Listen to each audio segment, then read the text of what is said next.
اعوذ باللہ من الشیطان الرجیم بسم اللہ الرحمن الرحیم رب اشرح لی صدری یسر لی امری واحلل عقدۃ من لسانی یفقہوا قولی رب زدنی علما وعملا صالحا آمین۔ اللہم صلی علی محمد وعلی آل محمد کما صلیت علی ابراہیم وعلی آل ابراہیم انک حمید مجید۔ اللہم بارک علی محمد وعلی آل محمد ما بارکت علی ابراہیم وعلی آل ابراہیم انک حمید مجید۔ اس دعا کے ساتھ آغاز کرتے ہیں کہ اللہ تعالیٰ قرآن پاک کا صحیح فہم عطا فرمائے، اس پہ عمل کی توفیق عطا فرمائے، اس کا پڑھنا پڑھانا سیکھنا سکھانا ہمارے حق میں سفارش کرنے والا بنائے، ہمارے خلاف سفارش کرنے والا نہ بنائے۔ اللہ تعالیٰ کا بہت زیادہ احسان کرم شکر الحمدللہ رب العالمین۔ اس کے شکر کے ساتھ آغاز کرتے ہیں کہ اس نے ہم جو ہے گناہ گاروں کو توفیق عطا فرمائی ہے کہ قرآن پڑھ اور پڑھا رہے ہیں، اور اتنی جو ہے وہ نفسا نفسی کے عالم میں اور اتنی زندگی کی جو تیزی ہے اور بھاگم دوڑم ہے اس کے اندر جو ہے ہم آرام سکون سے 1 گھنٹہ جو ہے اپنے رب کے ساتھ ہم کلام ہوتے ہیں، قرآن پڑھتے ہیں، اپنے رب کی باتیں سنتے ہیں، تو اس کے اوپر سبھی دل کی گہرائیوں سے کہیں الحمدللہ رب العالمین، اور زبان سے بھی کہیں الحمدللہ۔ آیت نمبر 127 ہے اور رکوع نمبر 19 ہے سورہ نساء کا۔ تلاوت اس کی ہو چکی، ترجمہ ہم دیکھ لیتے ہیں اور اس کے بعد اس کی تشریح کرتے ہیں۔ لوگ تم سے عورتوں کے معاملے میں فتویٰ پوچھتے ہیں، کہو اللہ تمہیں ان کے معاملے میں فتویٰ دیتا ہے اور ساتھ ہی وہ احکام بھی یاد دلاتا ہے جو پہلے سے تم کو اس کتاب میں سنائے جا رہے ہیں، یعنی وہ احکام ان یتیم لڑکیوں کے متعلق ہے جن کے تم حق ادا نہیں کرتے اور جن کے نکاح کرنے سے تم باز رہتے ہو یا لالچ کی بنا پر تم خود ان سے نکاح کر لینا چاہتے ہو، اور وہ احکام جو ان بچوں کے متعلق ہیں جو بیچارے کوئی زور نہیں رکھتے۔ اللہ تمہیں ہدایت کرتا ہے کہ یتیموں کے ساتھ انصاف پر قائم رہو، اور جو بھلائی تم کرو گے وہ اللہ کے علم سے چھپی نہ رہ جائے گی۔ جب کسی عورت کو اپنے شوہر سے بدسلوکی یا بے روحی کا خطرہ ہو تو کوئی مذائقہ نہیں اگر میاں اور بیوی کچھ حقوق کی کمی بیشی پر آپس میں صلح کر لیں۔ صلح بہرحال بہتر ہے۔ نفس تنگ دلی کی طرف جلدی مائل ہو جاتے ہیں، لیکن اگر تم لوگ احسان سے پیش اور خدا ترسی سے کام لو تو یقین رکھو کہ اللہ تمہارے اس طرز عمل سے بے خبر نہ ہوگا۔ بیویوں کے درمیان پورا عدل کرنا تمہارے بس میں نہیں ہے، تم چاہو بھی تو اس پر قادر نہیں ہو سکتے، لہٰذا قانون الہی کا منشا پورا کرنے کے لیے یہ کافی ہے کہ ایک بیوی کی طرف اس طرح نہ جھک جاؤ کہ دوسری کو ادھر لٹکتا چھوڑ دو۔ اگر تم اپنے طرز عمل درست رکھو اور اللہ سے ڈرتے رہو تو اللہ چشم پوشی کرنے والا اور رحم فرمانے والا ہے۔ لیکن اگر زوجین ایک دوسرے سے الگ ہی ہو جائیں تو اللہ اپنی وسیع قدرت سے ہر ایک کو دوسرے کی محتاجی سے بے نیاز کر دے گا۔ اللہ کا دامن بہت گشادہ اور دانا و بینا ہے۔ بے شک آسمان اور زمین میں جو کچھ ہے سب اللہ ہی کا ہے۔ تم سے پہلے جن کو ہم نے کتاب دی تھی انہیں بھی یہی ہدایت کی تھی اور تم کو بھی یہی ہدایت کرتے ہیں کہ خدا سے ڈرتے ہوئے کام کرو، لیکن اگر تم نہیں مانتے تو نہ مانو۔ آسمان اور زمین کی ساری چیزوں کا مالک اللہ ہی ہے اور وہ بے نیاز ہے، ہر تعریف کا مستحق۔ ہاں اللہ ہی مالک ہے ان سب چیزوں کا جو آسمانوں میں ہے جو زمین میں ہے، اور کارسازی کے لیے بس وہی کافی ہے۔ اگر وہ چاہے تو تم لوگوں کو ہٹا کر تمہاری جگہ دوسروں کو لے آئے، اور وہ اس کی پوری قدرت رکھتا ہے۔ جو شخص محض ثواب دنیا کا طالب ہو اسے معلوم ہونا چاہیے کہ اللہ کے پاس ثواب دنیا بھی ہے اور ثواب آخرت بھی، اور اللہ سمیع اور بصیر ہے۔ اے لوگو جو ایمان لائے ہو، انصاف کے علمبردار اور خدا واسطے کے گواہ بنو، اگرچہ تمہارے انصاف اور تمہاری گواہی کی زد خود تمہاری اپنی ذات پر یا تمہارے والدین اور رشتہ داروں پر ہی کیوں نہ پڑتی ہو۔ فریق معاملہ خواہ مالدار ہو یا غریب، اللہ تم سے زیادہ ان کا خیر خواہ ہے، لہٰذا اپنی خواہش نفس کی پیروی میں عدل سے باز نہ رہو۔ اگر تم نے لگی لپٹی بات کہی یا سچائی سے پہلو بچایا تو جان رکھو کہ جو کچھ تم کرتے ہو اللہ کو اس کی خبر ہے۔ اے لوگو جو ایمان لائے ہو، ایمان لاؤ اللہ اور اس کے رسول صلی اللہ علیہ وسلم پر، اس کتاب پر جو اللہ نے اپنے رسول پر نازل کی ہے، اور ہر اس کتاب پر جو اس سے پہلے وہ نازل کر چکا ہے۔ جس نے اللہ اور اس کے ملائکہ اور اس کی کتابوں اور اس کے رسولوں اور روز آخرت سے کفر کیا وہ گمراہی میں بھٹک کر بہت دور نکل گیا۔ رہے وہ لوگ جو ایمان لائے پھر کفر کیا، پھر ایمان لائے پھر کفر کیا، پھر اپنے کفر میں بڑھتے چلے گئے تو اللہ ہرگز ان کو معاف نہ کرے گا اور نہ کبھی ان کو راہ راست دکھائے گا۔ اور جو منافق اہل ایمان کو چھوڑ کر کافروں کو اپنا رفیق بناتے ہیں انہیں مژدہ سنا دو کہ ان کے لیے دردناک سزا تیار ہے۔ کیا یہ لوگ عزت کی طلب میں ان کے پاس جاتے ہیں؟ حالانکہ عزت تو ساری کی ساری اللہ ہی کے لیے ہے۔ اللہ اس کتاب میں تم کو پہلے ہی حکم دے چکا ہے کہ جہاں تم سنو اللہ کی آیات کے خلاف کفر بکا جا رہا ہے اور ان کا مذاق اڑایا جا رہا ہے وہاں نہ بیٹھو جب تک کہ لوگ کسی دوسری بات میں نہ لگ جائیں۔ اب اگر تم ایسا کرتے ہو تو تم بھی انہی کی طرح ہو۔ یقین جانو کہ اللہ منافقوں اور کافروں کو جہنم میں ایک جگہ جمع کرنے والا ہے۔ یہ منافق تمہارے معاملے میں انتظار کر رہے ہیں کہ اونٹ کس کروٹ بیٹھتا ہے۔ اگر اللہ کی طرف سے فتح تمہاری ہوئی اور تمہیں ہوئی تو آ کر کہیں گے کہ کیا ہم تمہارے ساتھ نہ تھے؟ اگر کافروں کا پلہ بھاری رہا تو ان سے کہیں گے کہ کیا ہم تمہارے خلاف لڑنے پر قادر نہ تھے اور پھر بھی ہم نے تم کو مسلمانوں سے بچایا۔ بس اللہ ہی تمہاری اور ان کے معاملے کا فیصلہ قیامت کے روز کرے گا، اور اس فیصلے میں اللہ نے کافروں کے لیے مسلمانوں پر غالب آنے کی ہرگز کوئی سبیل نہیں رکھی ہے۔ ان آیات کے ترجمے سے جو ہے ہمیں پتہ چل رہا ہے، ہم پہلے اس کا جو ہے وہ دیکھ لیتے ہیں اس کا خلاصہ، اور پھر اس کے بعد جو ہے وہ انشاءاللہ تعالی ہم اس کی تشریح کی طرف چلتے ہیں۔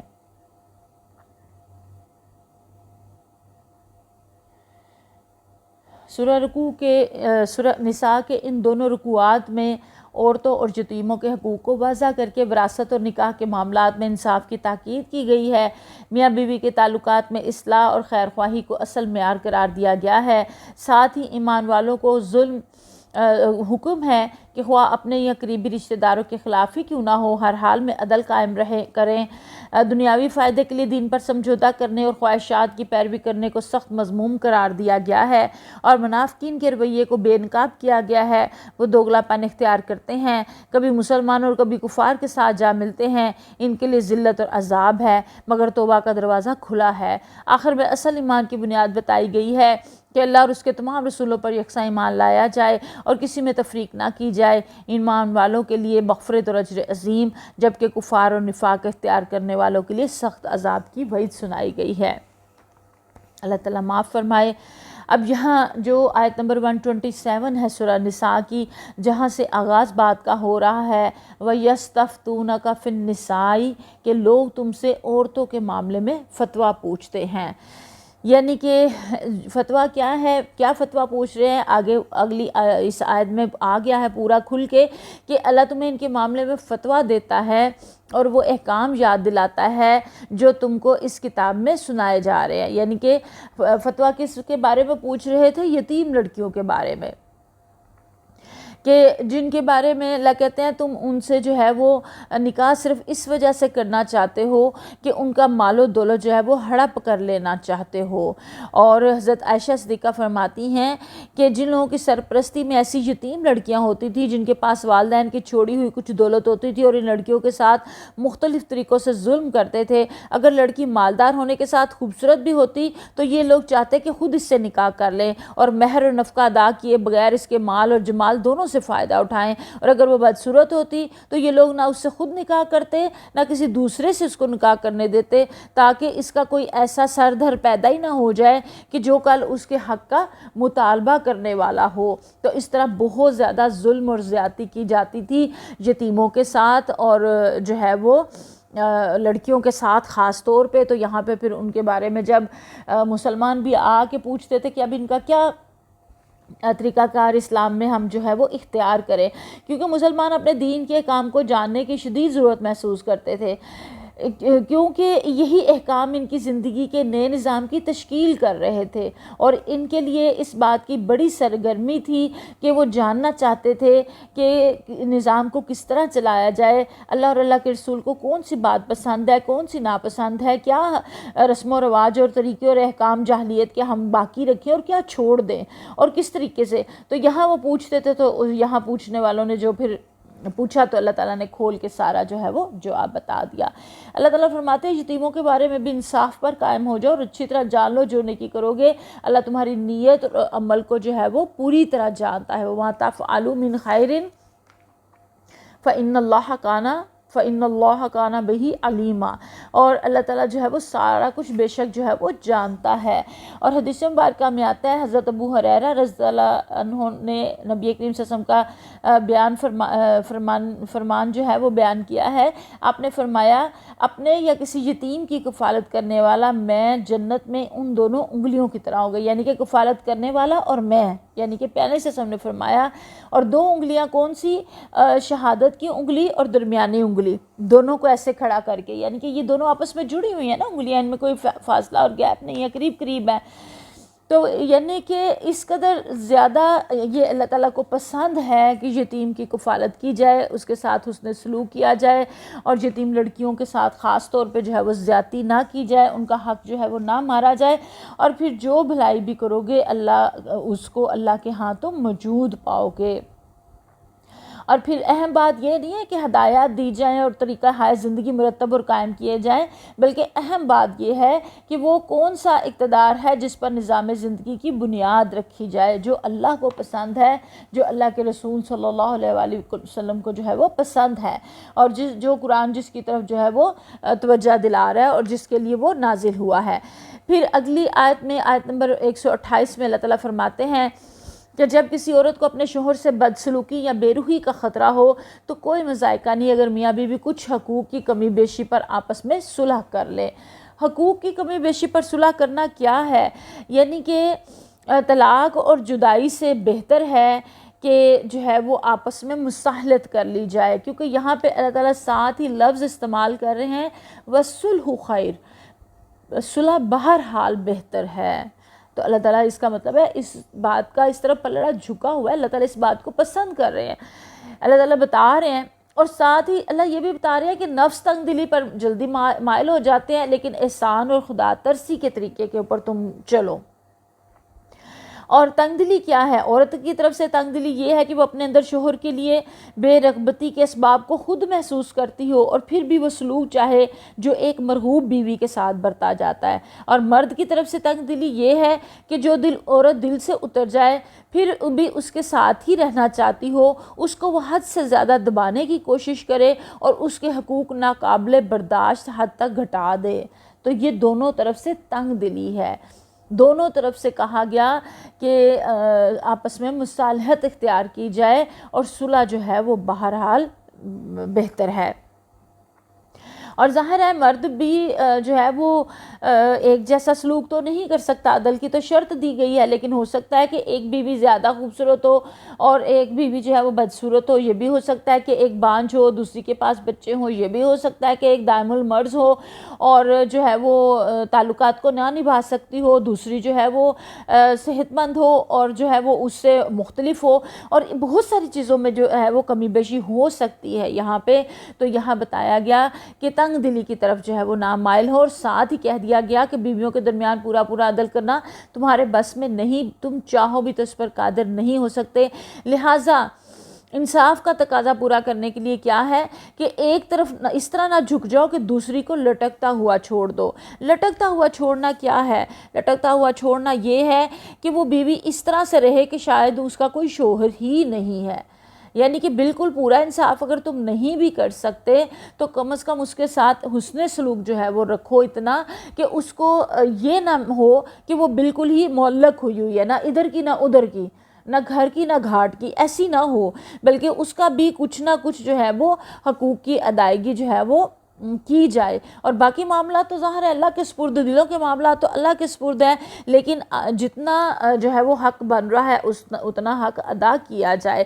اور ساتھ یہ بھی فرما دیا فَإِنَّ اللَّهَ كَانَ غَفُورًا رَحِيمًا، کہ اللہ تعالیٰ جو ہے وہ بہت زیادہ چشم پوشی کرنے والا اور رحم فرمانے والا ہے۔ تو تم بھی وہ اس رب کے ماننے والے ہو نا، تو جو چشم پوشی کرنے والا ہے اور رحم فرمانے والا ہے، تو تم بھی قصداً ظلم نہ کرو، انصاف ہی سے کام لینے کی کوشش کرو۔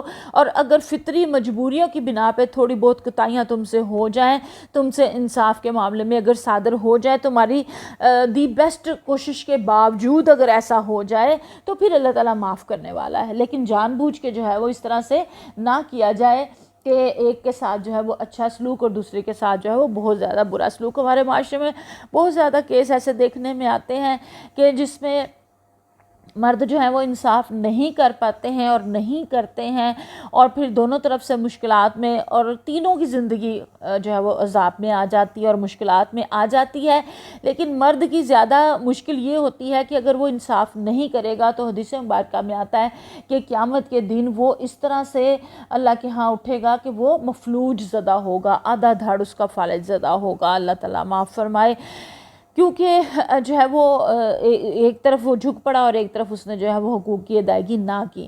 اچھا، یہ ساری باتیں سمجھا کے دوسرے پہلو کی طرف بھی اللہ تعالیٰ جو ہے متوجہ دلاتے ہیں، اور وہ دوسرا پہلو کیا ہے کہ اگر زوجین ایک دوسرے سے الگ ہی ہو جائیں تو اللہ اپنی وسیع قدرت سے ہر ایک کو دوسرے کی محتاجی سے بے نیاز کر دے گا۔ اللہ کا دامن بہت کشادہ اور دانا اور بینا ہے، اور آسمان و زمین میں جو کچھ ہے وہ سب اللہ ہی کا ہے۔ اب یہاں پہ یہ بھی بتا دیا گیا کہ اگر مرد جو ہے وہ عورت سے جو ہے ہاتھ کھینچ لے گا، اس کی مدد نہیں کرے گا، یا اس کے ساتھ اس نے سلوک نہیں کرے گا، یا زوجین میں سے کوئی بھی ایک دوسرے کے ساتھ اس نے سلوک نہیں کرے گا، تو وہ اس بھلاوے میں نہ رہے کہ قسمت کا بنانا اور بگاڑنا ان کے ہاتھ میں ہے۔ کچھ دینا اور دلانا یا کسی سے نان نفقہ کھینچ لینا تو اس کو کوئی کھلانے پلانے والا نہیں رہے گا، یا تم اس سے گھر چھین لو گے تو اس کے لیے کوئی چھت دینے والا نہیں رہے گا۔ اللہ ہے، اللہ سب کی قسمتوں کا مالک ہے۔ اللہ کے پاس اپنے کسی بندے یا بندی کی مدد کا تم واحد ذریعہ نہیں ہو۔ اس کے مالک زمین و آسمان کے ذرائع بے حد وسیع ہیں، اور وہ اپنے ذرائع سے کام لینے کی حکمت بھی رکھتا ہے۔ اور پھر دوسرا یہ کہ تمہیں اور تمہاری تمام پچھلے انبیاء کی امتوں کو یہی ہمیشہ ہدایت کی جاتی رہی کہ خدا ترسی کے ساتھ کام کرو۔ اس ہدایت کی پیروی میں تمہاری اپنی فلاح ہے، خدا کا کوئی فائدہ نہیں ہے۔ یہاں جو کہا گیا نا کہ اللہ کے پاس تو ثواب دنیا بھی ہے اور ثواب آخرت بھی ہے، اور اللہ سمیع اور بصیر ہے، اور اگر چاہے تو ہٹا کے تمہاری جگہ دوسروں کو بھی لے آئے۔ تو انصاف میں چلنے میں اصل میں انسان کا اپنا فائدہ ہے۔ اگر میاں بیوی کے اوپر یا بیوی میاں کے اوپر کوئی احسان جتاتی ہے اس بات کا، تو وہ کوئی احسان نہیں ہے، بلکہ یہ رب کریم کا ہی احسان ہے۔ وہی دلوں میں نرمی اور محبت اور شفقت ڈالتا ہے، اور وہی جو ہے وہ زندگیوں کو جو ہے وہ بنانے اور بگاڑنے والا ہے۔ اگر کوئی جو ہے وہ اللہ بنانا چاہے تو کوئی بگاڑ نہیں سکتا، کوئی بگاڑنا چاہے تو جو ہے وہ کوئی اللہ بگاڑنا چاہے تو کوئی اور بنا نہیں سکتا۔ اور تیسرا یہ کہ اللہ کے پاس دنیا کے بھی فائدے ہیں اور آخرت کے بھی فائدے ہیں، عارضی اور وقتی فائدے بھی ہیں، پائیدار اور دائمی فائدے بھی ہیں۔ اب یہ تمہارے اپنے ظرف اور حوصلے اور ہمت کی بات ہے کہ تم اس سے کس قسم کے فائدے چاہتے ہو۔ یہ اپنے آپ سے میں نے اور آپ نے سوال کرنا ہے۔ اگر محض دنیا کے چند روز فائدوں پہ ہی ریجھ جاتے ہیں اور ابدی فائدوں کو قربان کر دینے کے لیے تیار ہیں تو اللہ تعالیٰ یہی سارا کچھ دے دے گا، مگر آخرت میں کوئی حصہ نہ ہوگا۔ اور دریا تو ہماری یہاں مثال میں کہا گیا کہ دریا تو تمہاری کھیتی کو ابد تک سیراب کرنے کے لیے تیار ہے، مگر یہ تمہارے اپنے ظرف کی تنگی اور حوصلے کی پستی ہے کہ صرف ایک فصل کی سیرابی کو ابدی خشک سالی کی قیمت پر خریدتے ہو۔ کچھ ظرف میں وسعت ہو تو اطاعت و بندگی کا وہ راستہ اختیار کرو جس سے دنیا اور آخرت دونوں کے فائدے تمہارے حصے میں آئیں۔ اور ساتھ یہ بھی کہہ دیا گیا آیت نمبر 134 کے آخر میں وَقَانَ اللَّهُ سَمِيعًا بَصِيرًا، کہ اللہ تعالیٰ جو ہے وہ سمیع بھی ہے اور بصیر بھی ہے، سننے والا بھی ہے اور دیکھنے والا بھی ہے۔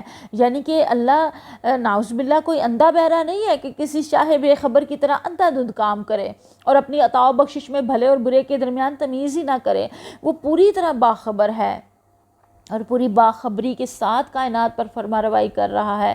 ہر ایک ظرف اور حوصلے پر اس کی نگاہ ہے، ہر ایک کے اوصاف کو وہ جانتا ہے، اور اس کو پتہ چل رہا ہے کہ کون کس راستے میں محنتیں کر رہا ہے، کون کس راستے میں کوششیں کر رہا ہے، کون نافرمانی کے راستے پہ چل رہا ہے اور کون فرما برداری کے راستے پہ چل رہا ہے۔ اور فرما برداری کے راستے پہ چلنے والوں کے لیے جو انعامات اور بخشش ہے وہ نافرمانی کے راستے پہ چلنے والوں کے لیے نہیں ہے۔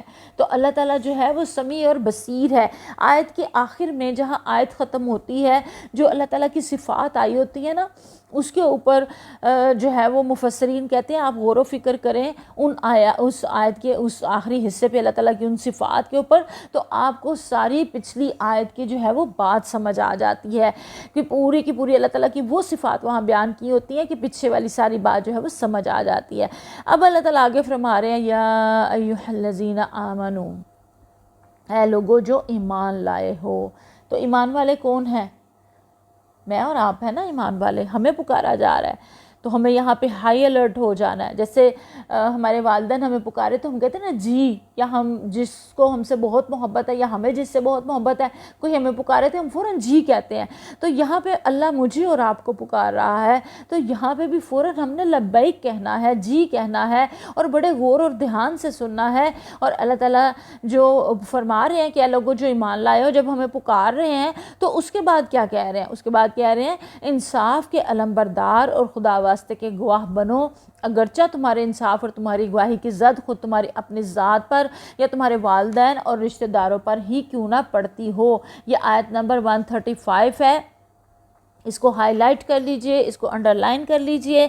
یہاں پہ ہمیں یہ نہیں کہا گیا کہ تم انصاف کرو، بلکہ کیا کہا گیا کہ انصاف کے علم بردار بنو۔ یہ نہیں کہ انصاف ہو رہا ہے تو اس روش پہ تم بھی ٹھنڈے ٹھنڈے چل رہو، اگر نہیں ہو رہا تو نہ کرو، نہیں، تمہارا کام انصاف کرنا نہیں ہے بلکہ انصاف کا جھنڈا لے کر اٹھنا ہے، علم بردار بننا ہے۔ علم جھنڈے کو کہتے ہیں نا، علم بردار جس کے ہاتھ میں جھنڈا ہوتا ہے، تو جھنڈا لے کر اٹھنا ہے اور اس بات پر کمر بستہ ہو جانا ہے کہ ظلم مٹے اور عدل و راستی قائم ہو۔ عدل کو اپنے قیام کے لیے جس سہارے کی ضرورت ہے، مومن ہونے کی حیثیت سے تمہارا مقام یہ ہے کہ وہ سہارا تم بنو۔ یہ میری اور آپ کی ایمان والوں کی ذمہ داری یہاں پہ لگائی ہے۔ اور انصاف بھی کیسا انصاف کہا گیا ہے کہ اگرچہ اپنی ذات کے اوپر زد پڑتی ہو یا والدین پر یا رشتہ داروں پر۔ اب یہ وہ چیزیں ہیں نا جو انسان کو بہت پسند ہے، اپنا نفس انسان کو بہت زیادہ پسند ہے، اور جو ہے وہ اس کا آرام، اس کا سکون، اس کے مزے، اس کا یہ جو ہے وہ سنوارنا بنانا اور اس سے وابستہ ہر ایک چیز، سکھ، چین، آرام، کمفرٹ زون، یہ ساری چیزیں بہت زیادہ جو ہے وہ پسند ہیں۔ تو اور اس کے ساتھ پھر والدین بھی، اور پھر قریبی رشتہ دار بھی، بہن بھائی بھی۔ لیکن اللہ کیا کہہ رہا ہے کہ ان ساری چیزوں سے مجھے تم اوپر رکھو، خواہش نفس کی پیروی سے، عدل سے باز نہ رہو، لگی لپٹی بات نہ کہو، سچائی کی بات کرو، سچائی سے پہلو بچایا تو جان رکھو جو کچھ تم کرتے ہو اللہ کو اس کی خبر ہے۔ فَإِنَّ اللَّهَ كَانَ بِمَا تَعْمَلُونَ خَبِيرًا، جو کچھ تم کر رہے ہو اللہ کو اس کی خبر ہے۔ اور بنیادی طور پہ امت مسلمہ کا فریضہ شہادت جس کے لیے وہ منتخب کی گئی ہے میں اور آپ ہیں، اور اسی کو پھر اس کی طرف جو ہے وہ توجہ دلائی جا رہی ہے کہ انصاف کی، حق کی شہادت دو، یہ لحاظ کیے بغیر کہ کون فرد ہے، کون جماعت ہے، کون سی قوم ہے، اس قوم اور فرد اور جماعت کا اس میں فائدہ ہے یا نقصان ہے، یہ نہ پھر دیکھو۔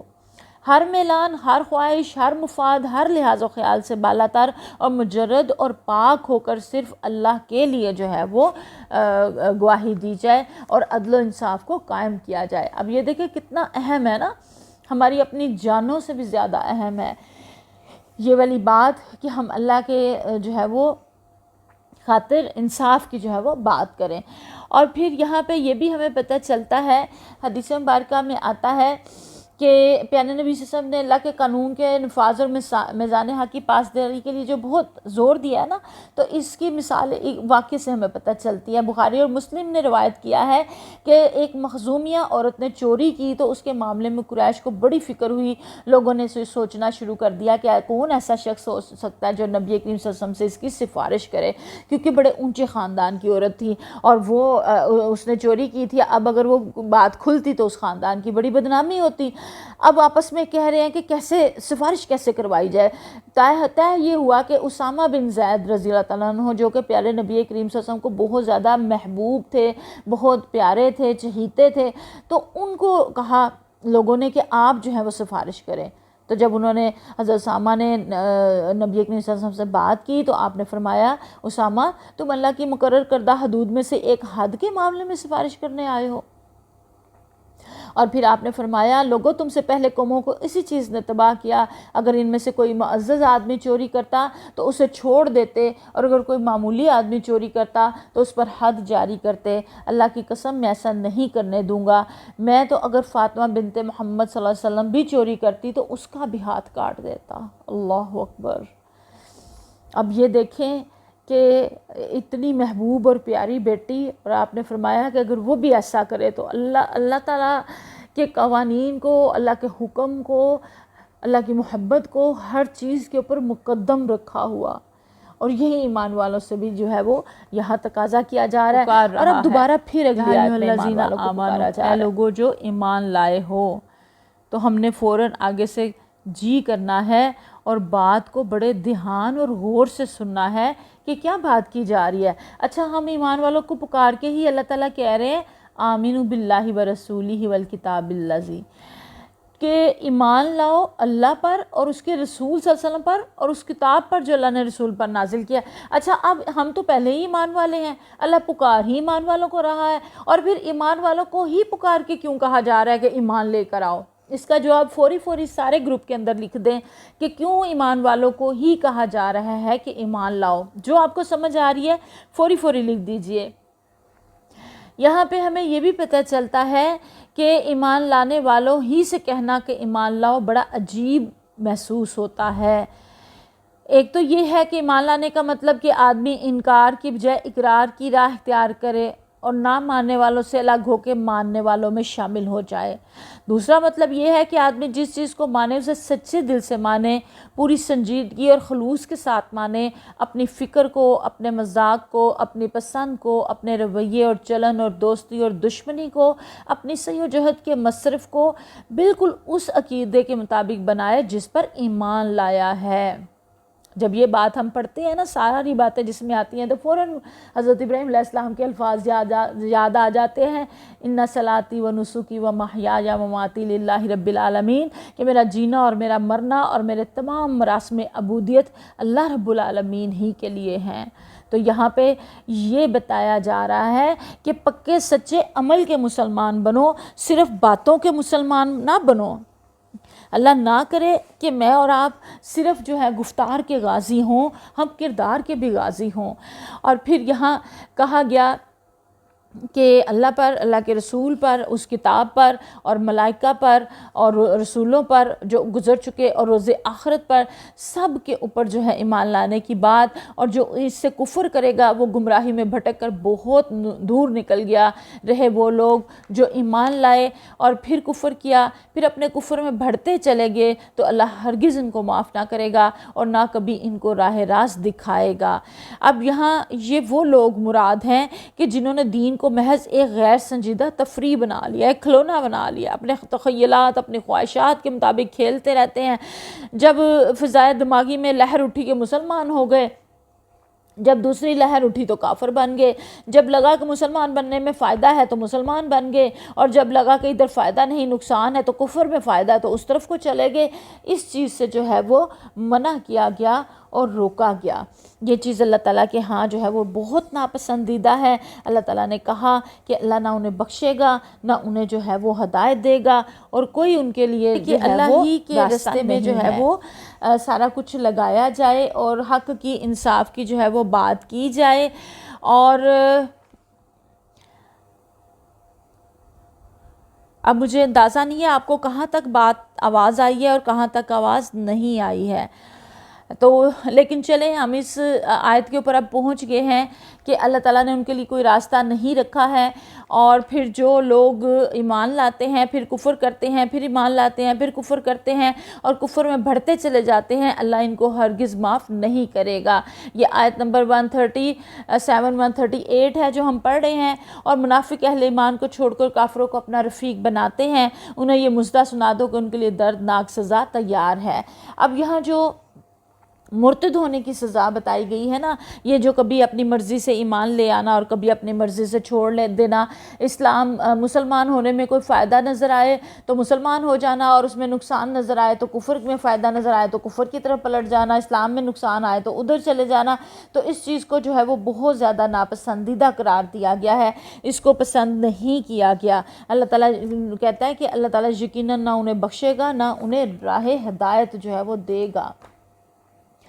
اور پھر حضرت عبداللہ بن عباس رضی اللہ تعالیٰ عنہ سے روایت ہے کہ نبی کریم صلی اللہ علیہ وسلم نے فرمایا جس نے اپنا دین تبدیل کر دیا اسے قتل کر دو، یہ بخاری کی حدیث ہے۔ اور حضرت انس بن مالک رضی اللہ تعالیٰ بیان کرتے ہیں کہ ہم میں سے بنی نجار قبیلے کا ایک آدمی تھا، وہ سورہ بقرہ اور سورہ آل عمران پڑھ چکا تھا اور نبی کریم صلی اللہ علیہ وسلم کے لیے کتابت بھی کیا کرتا تھا، لکھتا تھا، یعنی کہ وہ بھاگ کر اہل کتاب کے ساتھ جا ملا، انہوں نے اس کی قدر کی اور تعجب سے کہتے تھے یہ تو محمد صلی اللہ علیہ وسلم کا کاتب تھا۔ اللہ تعالیٰ نے کچھ ہی عرصے بعد اسے وہی موت دے دی، لوگوں نے گڑھا کھود کر دفنا دیا، لیکن صبح دیکھا تو زمین نے اسے باہر پھینکا ہوا تھا، انہوں نے پھر گڑھا کھود کر اسے دفن کیا، زمین نے اسے پھر باہر پھینکا ہوا تھا، پھر انہوں نے گڑھا کھود کر دفنایا، زمین نے اسے پھر باہر پھینک دیا۔ استغفر اللہ، زمین نے بھی اس کو قبول نہ کیا۔ تب لوگوں نے یہ سمجھا کہ یہ بات آدمیوں کی طرف سے نہیں ہو رہی، تب انہوں نے یوں ہی اس کو پڑا رہنے دیا۔ یہ مسلم کی حدیث مبارک۔ اللہ تعالیٰ مجھے اور آپ کو معاف فرمائے، اللہ تعالیٰ ہمیں ایمان کی سلامتی دے، ہمارے بچوں کو، ہماری نسلوں کو، یا مقلب القلوب ثبت قلبی علی دینک، اے دلوں کو ثابت قدم رکھنے والے اللہ، ہمارے دلوں کو دین کے اوپر استقامت عطا فرمانا، یا مقلب القلوب ثبت قلبی علی دینک، ربنا لا تزغ قلوبنا بعد اذ ہدیتنا وہب لنا من لدنک رحمۃ انک انت الوہاب۔ اللہ تعالیٰ ہمارے دلوں کو ہدایت دینے کے بعد کجی اور ٹیڑھ میں مبتلا نہ کرنا۔ یہ بہت نازک مرحلے ہیں اور بہت شیطان انسان کے پیچھے رہتا ہے کہ کسی طرح سے اس کو اس کے ایمان سے جو ہے وہ ہٹا دے۔ تو اللہ یہ دعائیں مانگتے رہنا چاہیے کہ اللہ تعالیٰ دین کے اوپر استقامت دے کے رکھے۔ یہ دعا ربنا لا تزغ قلوبنا یہ قرآن پاک میں صحابہ کرام کو سکھائی گئی، تو ہمیں بھی یہ جو ہے وہ مانگتے رہنا چاہیے۔ پھر اللہ تعالیٰ فرما رہے ہیں آیت نمبر 139 میں کہ حالانکہ عزت تو ساری اللہ کے پاس ہے، یہ لوگوں کے پاس عزت کی طلب میں جاتے ہیں، جب اللہ کو چھوڑ کے اوروں کے پاس جاتے ہیں کہ شاید وہاں سے ہمیں جو ہے وہ کچھ عہدے مل جائیں، کچھ مال مل جائے، کوئی عزت مل جائے، تو وہاں سے ملنے والی نہیں ہے۔ عزت تو ساری کی ساری اللہ کے پاس ہے۔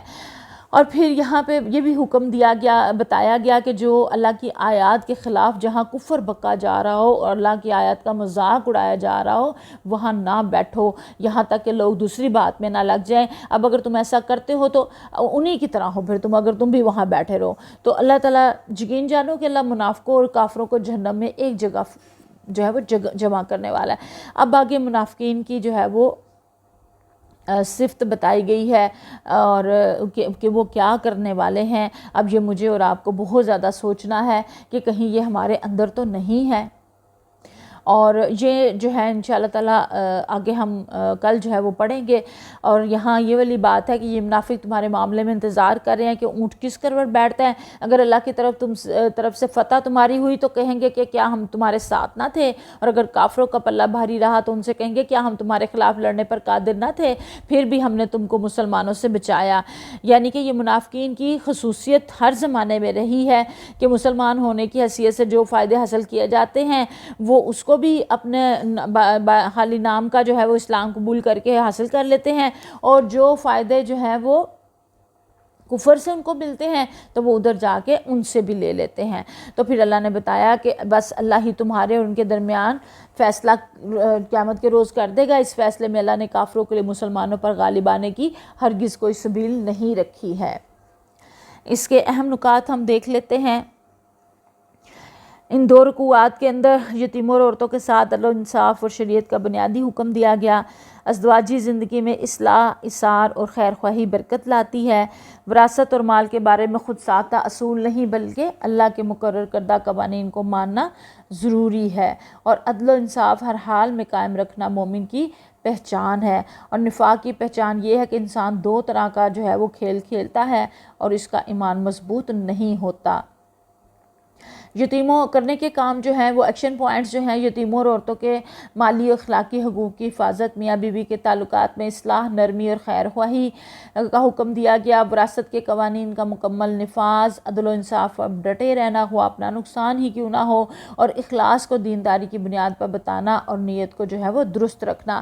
پھر بچنے کے کاموں میں عورتوں اور یتیموں پر ظلم نہیں کرنا، ان کا مال ناحق نہیں دبانا، وراثت میں حق تلفی یا بے انصافی سے بچنا، اور اس بات سے بھی بچنا کہ عدل کی بجائے خواہشات کی پیروی کی جائے، اور دنیاوی فائدے کے لیے دین پر سمجھوتا نہیں کرنا۔